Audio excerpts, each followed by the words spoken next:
your boy Jordan Phillips did, visit One Bill Stride today. So he's going to run it back. So, those are some topics. Phone lines are open. We got some clips that we're going to, get into just a minute. But biggest news of the day, Coach McDermott calling plays. Like, are you surprised, Justice, by what McDermott finally coming out saying that, hey, I'm going to be the play caller this year? Surprised? No, I'm not surprised. I mean, I feel like it was kind of like a foregone conclusion. I feel like he didn't really have a choice. Leslie Frazier is gone now for the season, or maybe he's gone. Yeah, he's just gone. So, let's stop it right there. Leslie Frazier will not return to Buffalo. All right, I have not seen a coach who takes a leave of absence then comes back. I don't even know if he's still under contract, after this season. You know what I mean? So, carry on. Yeah, like I said, Leslie Frazier is gone now. It's kind of like a new era almost. So, at that point, if you're a defensive head coach, you got Ken Dorsey running the offense, pretty much doing whatever he wants to do. At that point, it's kind of like, well, what are you doing? I understand the head coach has, more responsibilities than just calling plays. But, at the same time, once you lose I feel like Leslie Frazier should be a Hall of Famer. You lose your Hall of Fame coordinator, you kind of got to make up for the production that's going to be lost there and come with a competent scheme that is going to win us games. Right. I get that. I understand that. And, I mean, we knew you've been calling the plays. You've been calling the plays. All right. So it's not no mystery to all of a sudden you just naming yourself as the play caller. You've been calling the plays. Leslie Frazier, he'll stand on that sideline. And, I don't even recall Leslie with a play sheet. Maybe sometimes I do see him with a play sheet. But we all know who was really calling those plays. You don't go and get a guy from Carolina for the first 5 years of you being the head coach if this is not your scheme, if this is not your system. All right. Leslie Frazier, he was just buying time in this system. And obviously, he ended up walking away. Who walks away from a defense that's been in the top 10, top 5, the past 4 years? Who walks away from it? So it's, we'll get into that at another time. But, McDermott, he said he's calling the plays. He likes what he has around him as far as the staff. He may delegate some of that play calling at a later time. But right now, Coach McDermott is the play caller. Buffalo, talk to me. Do you think that Coach McDermott is able on getting the job done now being the head coach and the sole play caller on the defense? So are we going to have a defensive coordinator? No.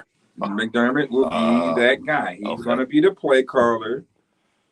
I'm sure that, Bobby Babbage, may have a lot of input. Eric Washington, Jonathan Butler, those 3 guys, are in the hunt on being next in line on calling those plays. So we're going to see which one of those coaches really emerge, as being the next in line to be that defensive coordinator. And we'll see. Will Coach McDermott call plays throughout the season, or will he, at some point during the course, give that up to someone out of those 3 guys I just mentioned? Are we ready for clips? Do we have those? Do we got the one with McDermott? Let's get to that right now. Let's get to Coach McDermott talking about certain things for the up-and-coming season.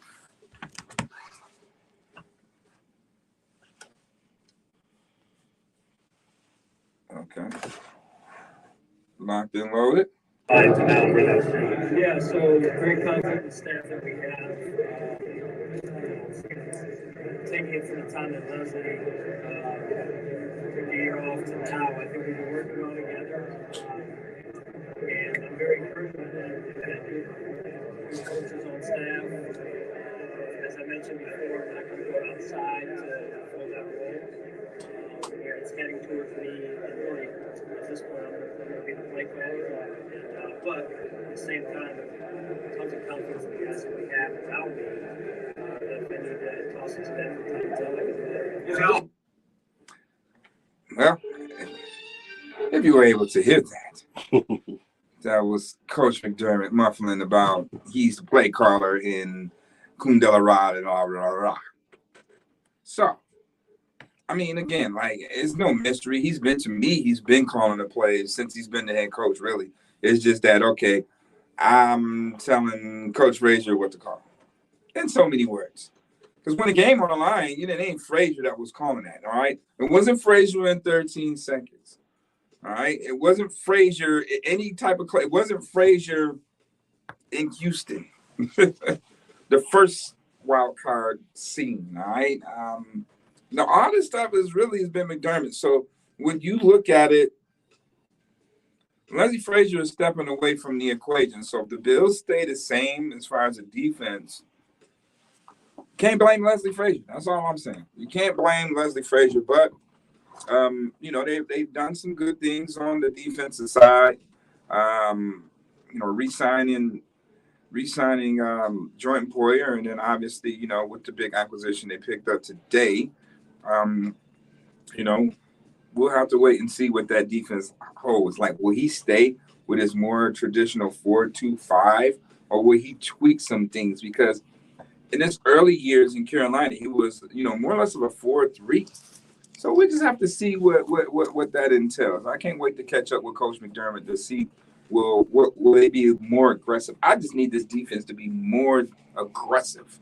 They wasn't aggressive at all, in my eyes. We're going to play defense. You got to have more than just 4 guys being aggressive. You can't just allow your front 4 to be aggressive and your 7 passive. You know what I mean? That just don't add up when we playing football. Football is a violent sport. It's an aggressive sport.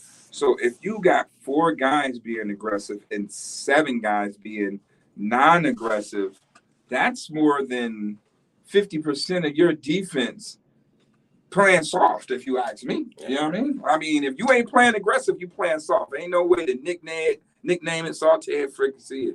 So if you only got 4 guys is allowed to be aggressive within your scheme, you that's not good in my eyes. That's not how I would run defense. But to each his own, and he gets paid the big bucks to be that guy. We'll just have to wait and see where we get that turnover. Will they be unanimous? It's time for the Bills defense to be a unanimous number 1 overall.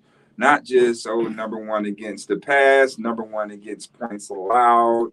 And then don't be number 1 in sacks. Don't be number 1 on third down. Be a complete overall number 1 defense. Be the legitimate best defense in the league. Right. We shut down the run and the pass. That's what we want to see. So I mean, Justus, what are your thoughts on the Bills defense, and what do you think it needs? I mean, what do I think it needs?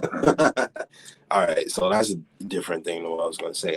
What I was originally going to say is I feel like today's signing kind of proved that they're going to keep 5 DBs on the field. Getting Taylor Rapp, who's a good safety. He can play. I feel like that dime is coming. I really do. Like, you're gonna have Taylor Rapp on the field. You got Teron Johnson on the field, and move the linebacker, obviously. I think that's where it's headed, and I feel like signing a really not a so you saying the Bills are going to convert to a dollar defense? I feel like that's what they want to do. Defense? I feel like that's what they want to do. I mean, why else would you get a starting caliber safety when you got the best safety team in the league? I don't know. I just feel like they're going to want to utilize them in some way. I don't know, maybe a rotational piece or something, but I don't know if that works the same way with the safeties as it does with the defensive line, because it ain't really been working with the defensive line. So, hey, we'll see. But if you ask me what do I think the Bills defense need, it's a new defensive line. They need to reshape their trenches on both sides of the ball. But for the purposes of this conversation, they need to reshape their defensive line to the tune of a lot stronger line, a lot more aggressive line. I don't even need them to be fast. I just need them to bully people, stop the run, and make it affect the quarterback, because that's all we really need. We got 4 to 5 DBs on the field at the same time. They can fly around the field. We got Matt Milano who flies around the field. So we got what it takes. As long as we can tackle, then we'll be fine. But with the defensive line, I almost feel like they want more speed and, you know, more agility than they want power. And I feel like that's kind of what's been doing us in the last few years on the defensive line. And while we've had such a weak run defense, is because A, we can't really tackle that well, and B, the defensive line is you know, is small and, you know, is finesse style, and you know what I mean. Like I think that they need a guy like Calais Campbell to come in and just punch people in the mouth and you know, show people how effective that can be in the run defense as well as the pass defense, you know, and pass rushing. So that's what I would do. If it was up to me, I would totally revamp this defensive line. Now, Calais Campbell, he's on schedule to meet with the Jets. He did mention the Bills, but nothing is really on schedule as far as a visit with the Bills. But it's been rumored that Calais Campbell will meet with the Bills sometime this week. We do know that he's meeting with the Jets, but we don't know for sure if he's meeting with the Bills. Right now, the Bills are in Arizona. So I think they'll be arriving back home today or tonight or whatever in the morning. And, you know, they'll get back to business as usual. But, again, I think what they have, and if they're not going to move Ed Oliver, then you need to move your defense over. You need to go from a 40 to a 30 or a 50, you know, more or less. You know, with 30 and the 50 is kind of like the same thing. But you need to move Ed Oliver over to a defensive end in a 3-tech style, not one shading, you know, the guard. It's just not going to work for him. And again, we're not going to sign him again next year. So if we're going to keep him and try to make this playoff push or Super Bowl push, put him in somewhere where it suits him. Put him where he's more natural. Put him somewhere where you know that he's going to excel other than getting you 2.5 damn sacks a season. You know, so I think the Bills right now, they have a 3-4 personnel.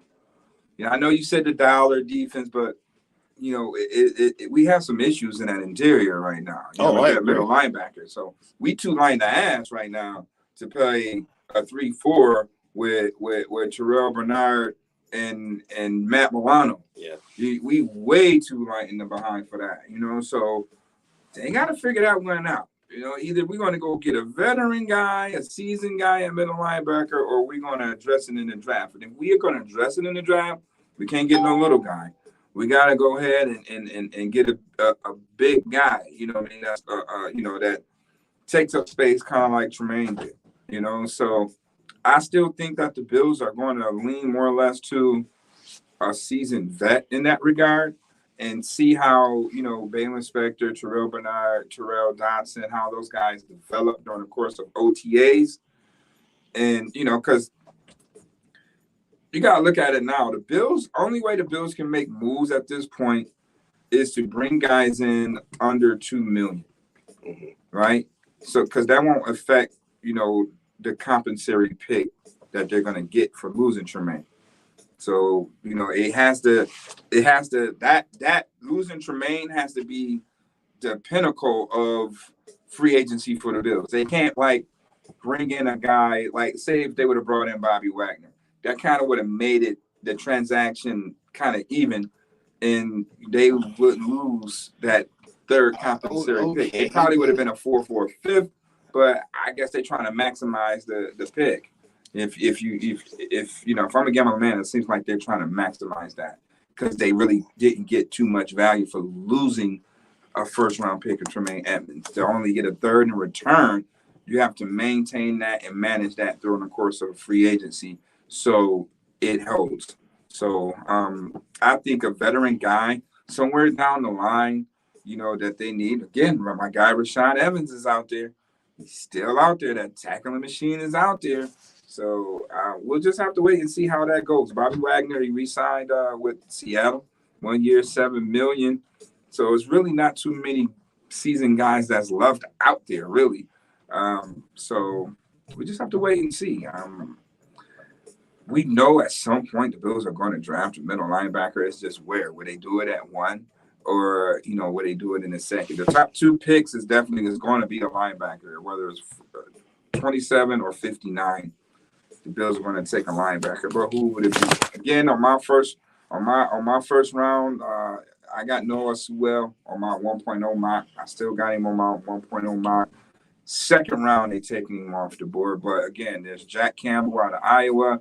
There is Drew Sanders from Arkansas who played at Bama.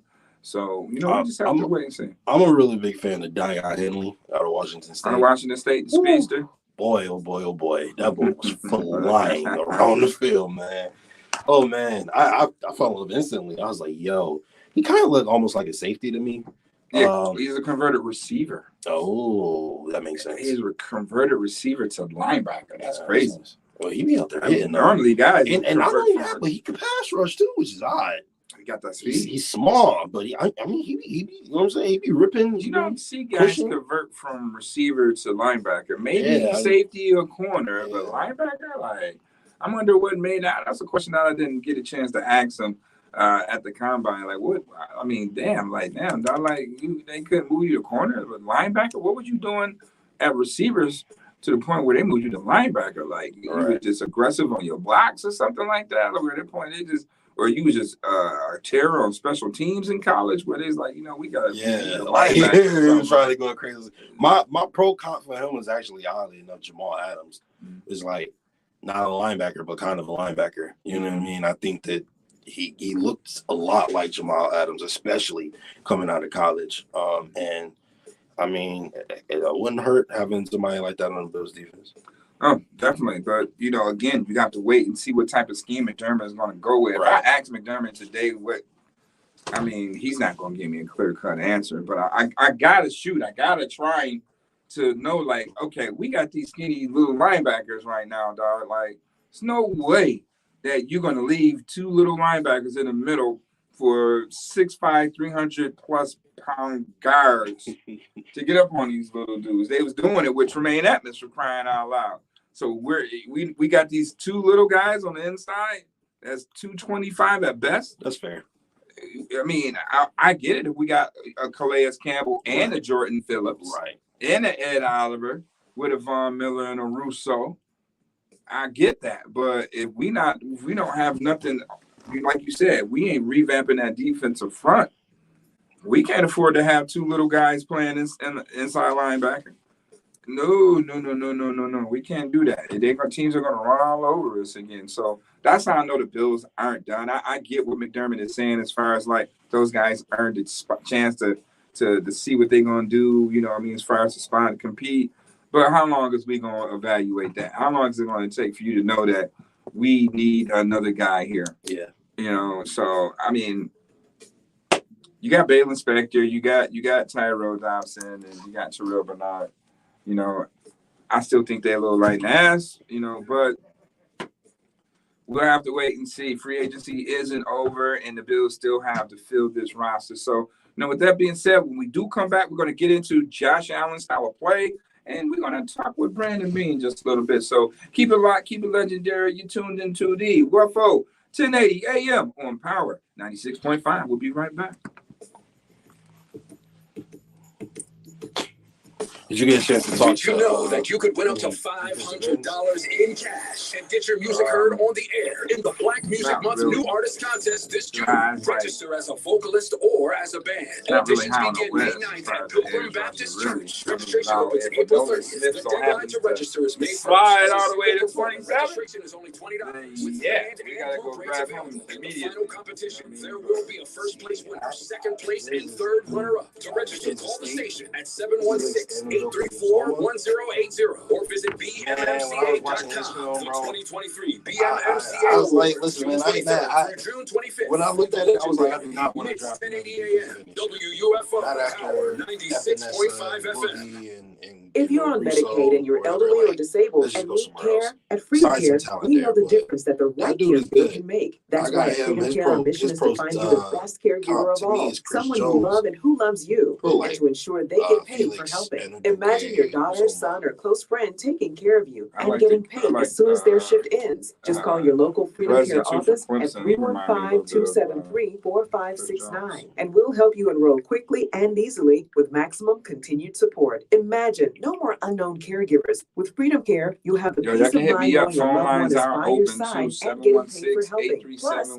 Freedom Care members spend over 96% of their time at home. Now that's real independence. Freedom Care, compassion, independence, and choice. See if you qualify now by calling 315-273-4569. 315-273-4569. Mess up the third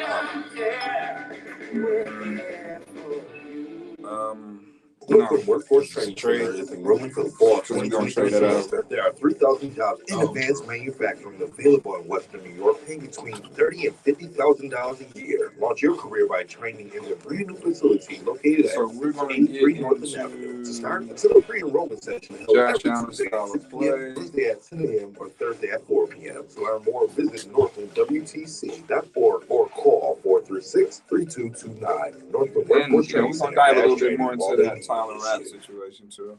Chase loves soccer. I'm Chase Ferrer and I'm 12 years old. And his dream is to turn pro. That's why Chase and his family make sure he's always having fun and squeezing out his best with Go-Go Squeeze. Okay, buddy, let's break for a Go-Go Squeeze. Yeah. Go-Go Squeeze Fruit on the Go pouches are a nutritious snack made from 100% fruit with no sugar added. That's my boy! Because when you nurture your kids, you squeeze out the best in them. Squeeze out the best with Go-Go Squeeze. Not a low-calorie food. Products range from 11 to 13 grams of sugar and 60 to 70 calories per serving.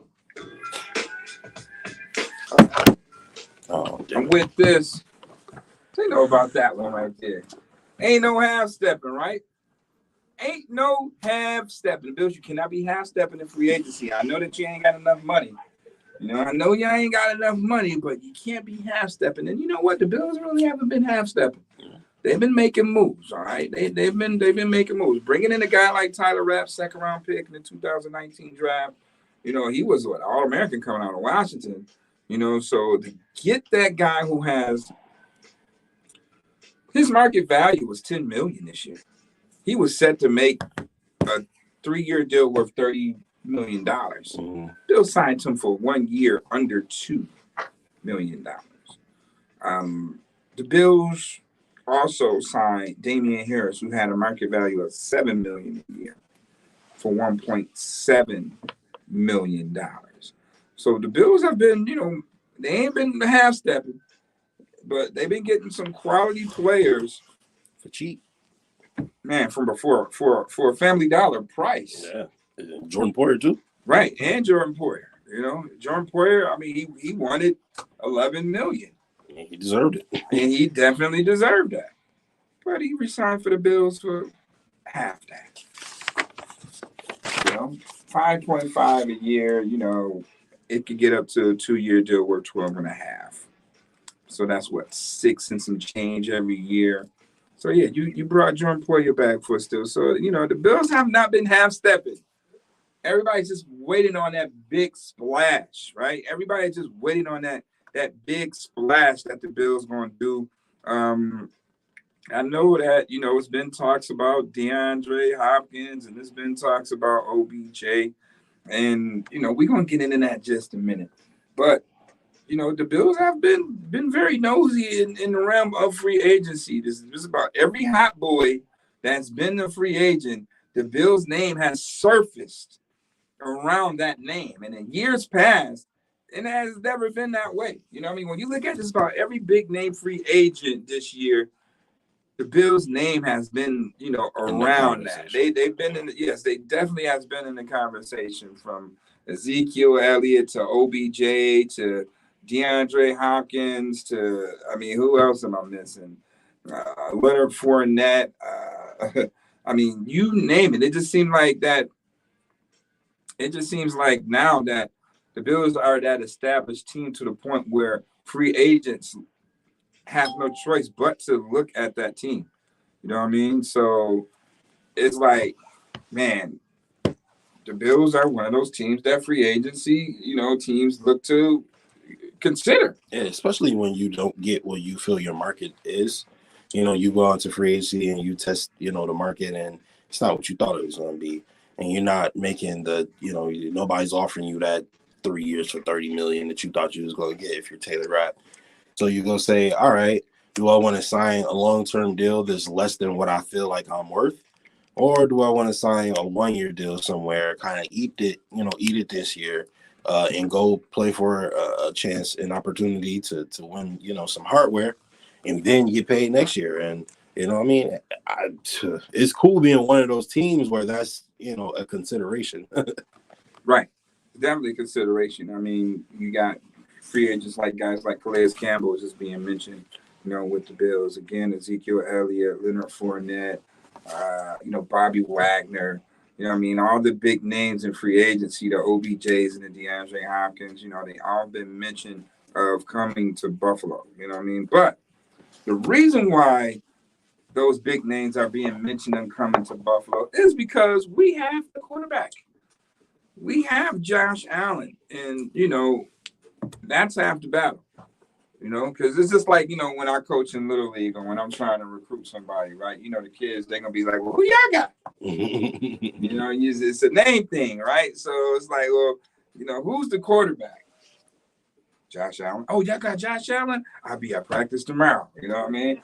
Who y'all got? Oh, we got Patrick Mahomes? I'll be at practice tomorrow. Yep. Who y'all got? Daniel Jones. I gotta ask my mom. Listen, Daniel Jones got that bag. So. Before this season, it was like we got Daniel Jones. I gotta ask my mom if I can come. Josh Allen gives a free agency like, hey, Bills have a quarterback that's a dog. You know what I mean? And players love that. Whether you're on offense or defense or whatever, they love that your quarterback has dog in him. And Josh Allen has nothing but dog in him. But Coach McDermott talked about it today about Josh's style of play. And, they talked about it last year about him taking less hits. He ended up running more rushing attempts in his entire career that he's ever had in his entire life. So until I see it, then I will believe it. But I'm quite sure that's going to be definitely a point of emphasis now that he's starting to embark on $43 million per year. So you have to start protecting your investment and, cutting those carries down. 125 rushing attempts. That's crazy. That was down there more than Devin Singletary this year. So you Bills have to. I know that's part of his game. But what would you do? What would you do to, I won't say more or less change his style of play, but enhance his style of play where it stays the same? What do you think would suffice that? Yeah, man. Like I said, my whole game plan, which I'm not really sure why the Bills haven't really thought of this, but to me, any team that's a serious contender winning the championship is straight in the trenches on both sides of the ball, or at least very, very good on one side of the ball. We're below average on both sides of the ball in the trenches. Most of the offensive line, man, get some big boys in there, some strong, physical, mean, gritty big boys that want to hit somebody, that want to go out there and run down people's throat. That's going to put fear in people. Nobody want to be, playing 4 quarters against Quentin Nelson, and obviously Quentin Nelson ain't available. But if you could, build that type of reputation where like guys do not want to, go against you, like the Cowboys offensive line 2-3 years ago, when Zeke was running for like 6 yards a pop, that offensive line put fear in people's heart. And, I feel like that's the type of offensive line we need, because not only that, but that looked good, when you got James Cook and Damian Harris and Naeem Hines and, they busting it for 5-6 yards a carry, the offensive line is humming on all cylinders. And now all of a sudden a play action bootleg, out to the right, and Stephon Diggs is wide open down the field, or Gabriel Davis is wide open, Dawson Knox or OBJ or D-Hop, whatever, wide open down the field, because now they expect them to run. They got to deal with that. An offensive line that is going to be able to protect Josh when he want to just stand there in the pocket. I feel like that's how you take down his rushing attempts is by letting him know, like, look, you're safe. You know, you don't gotta escape the pocket because there's nobody's gonna, mess with you right now. And then to have the ability to have that escapability and say, all right, well, this one time in the last 20 plays, the pocket has broken down. I can get out of trouble. I can scramble around. I can run for, 15, 20 yards, or, I can run and create opportunities for people downfield. I just feel like a power run offensive line. Go out there and, make them more physical. And you don't even necessarily have to be like a brand new offensive line, but at least a new mentality. Right. You know what I mean? And I feel like that is exactly what the doctor ordered here. I think you're right.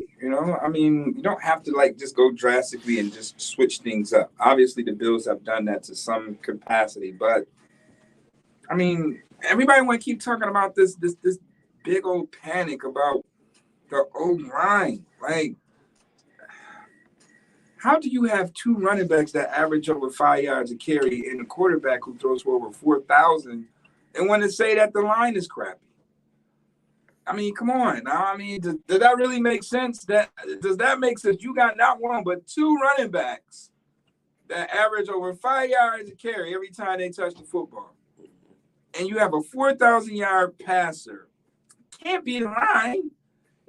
I'm like Steph Diggs right now. It's like, I don't know what it is. I can't put it. We all know what it is. It's the damn coaching. We know what it is. But they can't say it. But guess what? I can say it. It's the coaching. Yeah. You know what I mean? It's baffling when you really look at these numbers, and when you look at the Bills' wins and losses and stuff like that, to even imagine that the Bills actually could have been undefeated this year. Should have been. It's still baffling. The fact that the Bills had two running backs over 5 yards carry and don't run the ball is baffling to me. So it's like, how do you protect Josh Allen? How do you Josh's style of play is his style of play. You have to get Josh underneath center, and you have to run the football more. Now, Josh still is going to throw. Josh Allen can throw for 5,000 easy. Even if you still run the ball a little bit more than when you ran it. Get under center, run the ball. Now that sets up run action. That sets up bootleg. The run sets up pass. And not only that, but you talk about how Josh Allen could have 5,000 easy. Think about all the games where the weather didn't permit him to have 100, 200, 50, 300, 400 yards passing. And think about those games and what the run game affords you in those games. It affords you, obviously, a run game where you can still be productive and not have to depend on your quarterback to, cut through 40-mile-per-hour winds. Right. You know what I mean? And not only that, but you have a quarterback who can cut through 40-mile-per-hour winds. So if you're running the ball, play action. Right. It makes Josh a more efficient passer. Yeah. And that's all I'm saying. You know what I mean?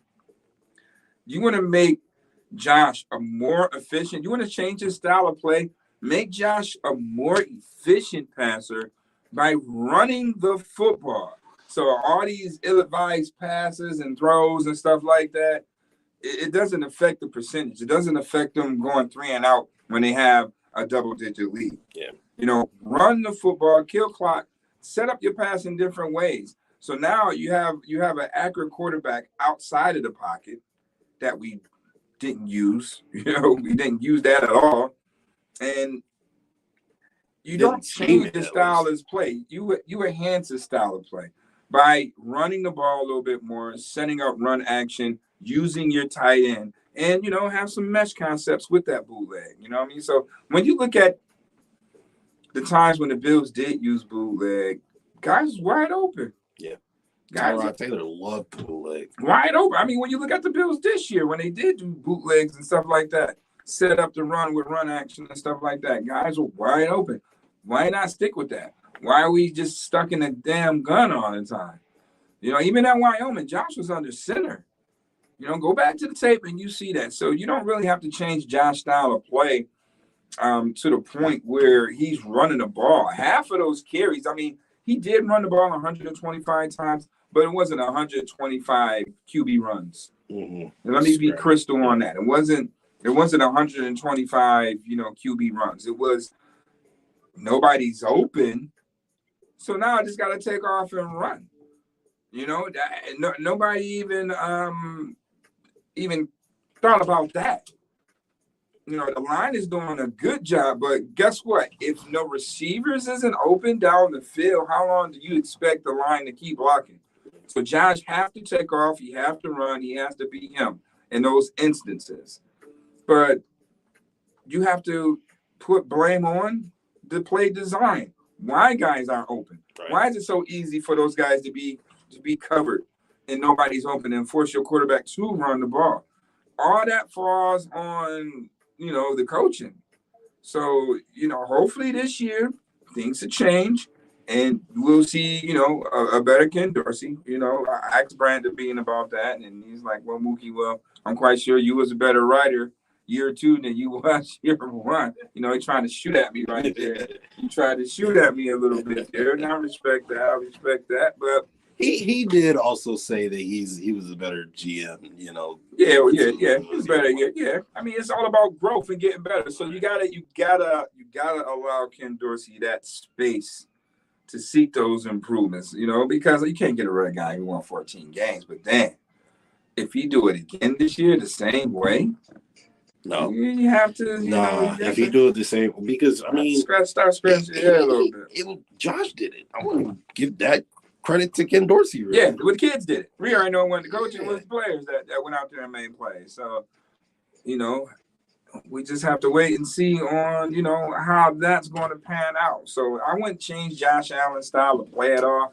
I'll just enhance it with a little bit more run game so he could be a more efficient passer. If you run the ball, he's going to be a more efficient passer because now run action, you design rollouts, he's outside of the pocket. Now he can run and the sideline is there for him to be out of harm's way. Instead of him just taking off, running the ball in the middle of the field, he has to, jump over people and do all types of things to get out of bounds. And I'm thinking about it. When the Bills actually did do play action, it worked to perfection. Think about when they did it Thanksgiving with Dawson Knox against the Saints, play action, and then Dawson Knox was running wide open by himself. Gabe Davis running wide open by himself off the field. There was another game Dawson Knox was running wide open it's mind blowing. It honestly is. The Bills never stick to what works. Whatever works and was so wide open. You never don't do that play again. Don't do that again. Don't do that. They're on to it. Don't do it anymore. So it's like it wasn't, and Steph Diggs is kind of right because it wasn't no execution. Mm-hmm. They have to execute better. He is absolutely right. There's no execution, none whatsoever. It wasn't a play. I mean, it wasn't that many times you were like, damn, Dorsey, that was a great call. You know what I mean? You figure you should be saying that every week with the Bills. We wasn't saying that every week with the Bills. It was Josh just making a play. Great throw. Right. Great throw, great catch. Great catch. Was never, great run or, anything like that. Well executed plays. That's what we want to see more of. And, that's going to be my little sneaky little questions I'm going to ask them about that execution. You know what I mean? What's it going to really take for these guys to really hone in and execute? Because last year seemed like it was just a lot of busted plays and Josh just making plays, with his ability rather than 11 guys out there being in unison and just, just making plays. So I wouldn't change Josh's style of play at all. I would cut down on some of the run stuff, but I mean, once pass protection break down, he has to. Yeah, I would cut down on the called runs. Because that's what running backs are for. Right. You know what I mean? I get it. Josh is, one of, if not the most efficient runner in the league at the quarterback position, one of the most efficient runners, period. But again, allowing your running backs to do their job makes him an even more efficient runner. Mm-hmm. And, makes it to the point where if he actually does, take off and with 3 blockers ahead of him, nobody's like looking for it, and they're just shocked. You know what I mean? They're expecting it at this point. Right. I remember when they played the Chiefs in that championship game or the divisional game, the 13 seconds game. It was the only play that Dayball thought of that could work. He was like, "Oh my God, it's 3rd and 2. This is a crucial 3rd down QB sweep." Oh, yeah. He's got it. He's putting it in his quarterback hands. I get that. Stuff like that. Yeah, I'm putting it in my guys' hands. Yeah. But we can't do that the whole damn game. Not the whole game. Can't do it the whole game. This is not Little League. This is not college. This is the pros. You know what I mean? We can't do that the entire game. So wouldn't change Josh's style of play at all. I would just enhance the run to help his style of play. All right. Run the football to help Josh Allen's style of play. All right. To complement Josh's style of play. Do you figure deal me or not, everybody? All right. So, let's move on to another topic. And, again, Brandon Beane, he's down in Arizona, and everybody wanted to talk to him about this DeAndre Hopkins thing. What's going on with DeAndre Hopkins? What's going on with OBJ? So, my guy, Matt Perino, caught up with, Brandon Beane and the rest of Bills media and got right straight to the issue. We ready to roll that clip? Trey. Yes, sir. Let's get into that clip right there on Beane answering in regards to the DeAndre Hopkins Ed Oliver deal. Yeah, I mean, he's on the Arizona Cardinals, and so I know the social media world, Derek does a great job of keeping me in the loop of that. And so, what I would say is social media, don't take that too far. But again, me, when we've talked about OBJ guys that are, we're always going to look for talent. And so we're going to look at anything and everything. And, our name gets thrown in the hat, a lot of things that sometimes we've done 1%. One person made one call and they've looped us in that we're all over them and we've offered them a contract. And, it's funny sometimes, but that's as far as I can go into it. He's on another team. I love Brandon Beane, right? Because he's the most smoke screeniest general manager I've ever seen. Like, he is such a smoke screen artist. And I'm going to tell him that too next time I see him. I'm like, by the way, you is definitely a smoke screen artist. You mean to tell me that, y'all just 1% because somebody made a call, then all of a sudden social media just blow it out of proportion? Yeah. Come on, Brandon Beane, we on to that, man. You said that 3 years ago. Don't look for us to, make no big moves. Then a week later, you get Stephon Diggs. And don't want to make we ain't got no money to go get nobody. Then, Von Miller. You know what I mean? So here it is. Again, you tell us, hey, we ain't got no money, so don't expect nothing flashy or splashy again. And you've been connected with just about every hot boy in free agency this year. Yep. So I don't know. Come on, Beane. You stop being a smokescreen artist. We know that you're up to something, and you're just waiting. You're just waiting. I know that, Bills fans want to see these things happen right away, but there's reasons behind why they're not happening right away. And, our guy, the cripologist, Stephon Diggs, posted perfect timing, right? Yeah. He posted that in reference to OBJ. OBJ on his Instagram today, while driving in his car, had a song called Perfect Timing on the screen.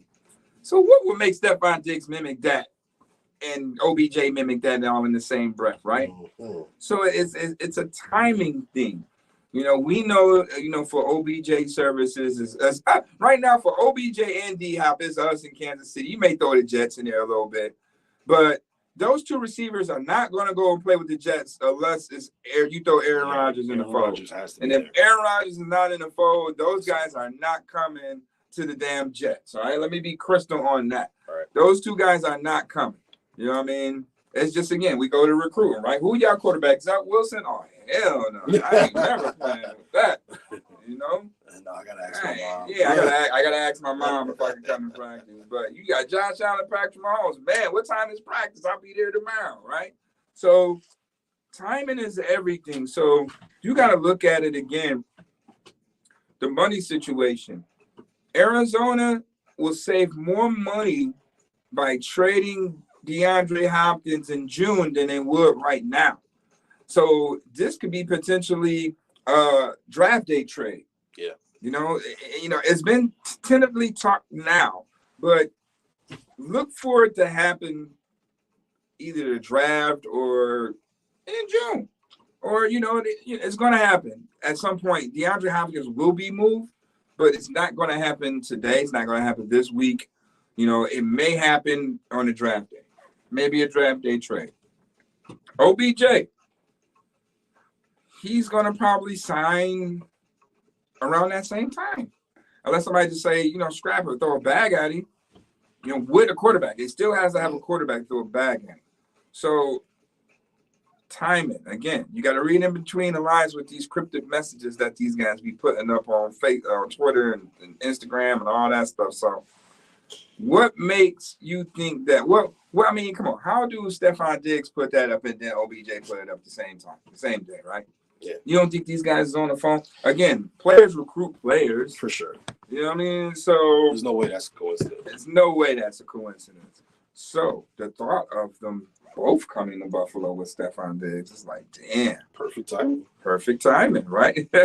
Perfect timing. So, what are your thoughts on Brandon Beane just brushing it off like, we were talking about it. I mean, we checked on it, but it's nothing really that's smoking hot right now. Well, for those of us in the media, who got to create content, it's obviously less than ideal. He doesn't really give you any sound bites for real, or at least no juicy ones. I mean, like, there ain't going to be no national headlines on the back of Brandon Beane. Let's put it that way, right?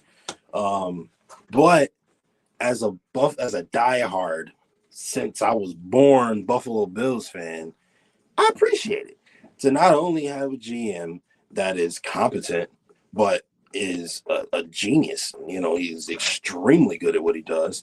And then not only that, but he's not messy. You don't see, so-and-so reports coming out about people after they take a visit to Buffalo. Mm-hmm. You don't see mad, all these OBJ, he's not healthy and stuff like that. Like he did out of Dallas, coming out of Buffalo. OBJ came and visited, everything was hunky-dory. Then he went to Dallas, and all of a sudden there's all these crazy headlines, stuff like that. And not only that, but Brandon Beane kind of talks about how they recognize they're one of the better teams in the league now. So people use them as a bargaining chip. Mm-hmm. And he don't want that. He don't want you, getting a better deal for a player that he wanted because he was involved. You know what I mean? So exactly. You feel like you got to be quiet, and I respect that. I appreciate it, to be honest. So I'm not mad at it. I don't really need my GM making national headlines. As long as the team on the field has an opportunity to win the Super Bowl, I'm happy with my GM. All right. Speaking of that GM, here's Brandon Beane on Tyler Rapp.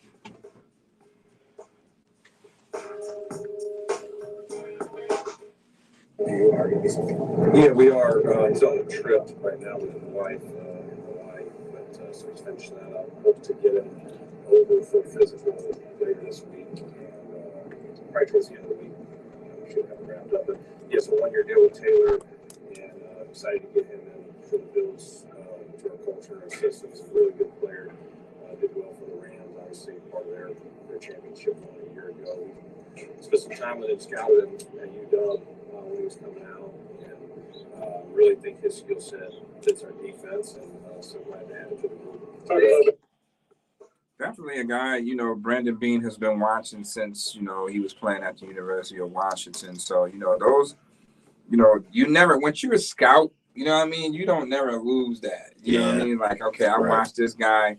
We don't get a chance to draft him. Maybe, they had Tyler Rapp on the board, and, he got snatched before they can get him. Yeah. But now you revisit it in free agency, and, hey, they picked up the phone, and, again, the Bills are playing, for a Super Bowl. A guy, who won one last year, with the Rams. Maybe Von Miller probably has something to do with this, as well. But, I like the pick. To me, everybody's like, okay, what are we going to do with this pick, right? You got to figure that the Bills don't have no backup safeties right now. It's not a backup for Micah Hyde or Jordan Poyer. So who was that guy? It's not DeMar Hamlin right now at this point, even though he was the guy. So, you know, you got to fill that void. I know everybody's like, how did Bills getting this started? And what's going on with that? Right now, he's the backup to either safety. And he's versatile enough that he can play strong, he can play free, and he can play nickel. All right? So he has that player flexibility that you look for. I mean, and the Bills still haven't even ruled out using Christian Benford at safety. Cam Lewis is back too. Yeah, Cam Lewis is back. So they haven't ruled that out, even though I know they're going to keep his behind at corner. You think so? I think they're going to keep Christian Benford at corner again. Oh, you talking about? Yeah, I don't think they're going to play with him at safety. Not this year. Maybe next year. Because somebody has to take over for Micah Hyde next year. That's why I feel like this will be the year to kind of get his feet wet. Mm-hmm. Yeah, it's a possibility. Maybe Taylor Rapp want to run him back too. You never know. Once these guys are on the roster, you never know how that works. You know what I mean? So, what's up to all my peoples on social media, Twitter, Facebook, Instagram. You know what I mean? I appreciate the love. Keep the questions coming. I don't know if I'm going to join y'all in your space after the show, but, I don't know. Slide it into my DM. I may jump in there. You know what I mean? But, again, the Bills are doing some sneaky moves. They doing some sneaky stepping. Yeah. And the big stepping is, it's still yet to come. So, Bills fans, hold your horses. Again, in the words of Stephon Diggs or OBJ, perfect timing. All right, you gotta wait. Wait for it. So sometimes that sneaky, stepping where you getting these players and you kind of under the radar and you getting a bunch of above average players as opposed to like a handful of high value, super talented players. Because, sometimes when you do that and you can't necessarily fill out your roster the entire way, you end up in situations like the Denver Broncos, or you end up in situations like the Las Vegas Raiders, where you got all these superstars and you're supposed to be this contender and then you suck. You know what I mean? So I feel like, Brandon Beane just doing what Brandon Beane does. Is going to get quality talent to continue to build this roster to be a perennial Super Bowl contender. Well, yeah, the Bills got younger, stronger, and faster with these picks that they brought in. I mean, when you looked at Cole Beasley, Smoke Brown, Jay Kumaro, those guys, they're in 30. They're on the wrong side of 30 at this point. So you can't keep trying to think that we're going to get over the hump with those guys. They helped Josh become the quarterback that he is. Now it's going to take Josh to be that leader with younger, stronger, faster guys to get that job done, I think the Bills, that was one of the recipes of that this year, getting younger, getting faster, getting stronger. Damian Harris, he's a great replacement for Zach Moss, if you will, or Devin Singletary, if you will. You know what I mean? So I think they upgraded in all of those areas. And again, the best is yet to come because we're going to get one of the two, or if not both. And if we get both, it's over. We get both.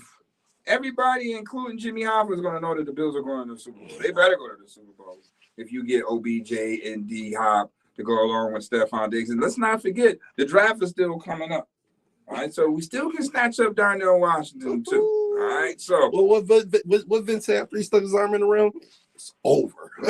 It's over. It's straight over if you get those guys. So, I mean, we just have to wait and see. Jordan Phillips did come and visit, by the way, guys. And everybody's like, wait a minute, he played on the team last year. What's going on with that? But he's a free agent, so he has to go through the motions just like everybody else, right? Okay. So, yeah, I get it. We was a lock for the Super Bowl. It didn't make it. You know why we didn't make it? Because of Ken Dorsey. We didn't coaching. I love Ken Dorsey, but that's why the Bills didn't make it to the Super Bowl this year because of the inexperience of the play caller. There was some really bad defensive plays in that divisional game. But when people was like calling for Leslie Frazier's job and all this other stuff, and I'm like, yo, the offense scored 10 points. What are we discussing right now? They scored 10 points, and I was mad at Leslie. I was very confused. I was extremely confused. I love Ken Dorsey, but I just like, damn, I wasn't really a fan of Dable's too tough. I stayed on Dable too. But it was his team. It was his offense for 4 years. He built it, right? Yeah. So worst case scenario, we're going to shoot this thing out. Now he done figured it out.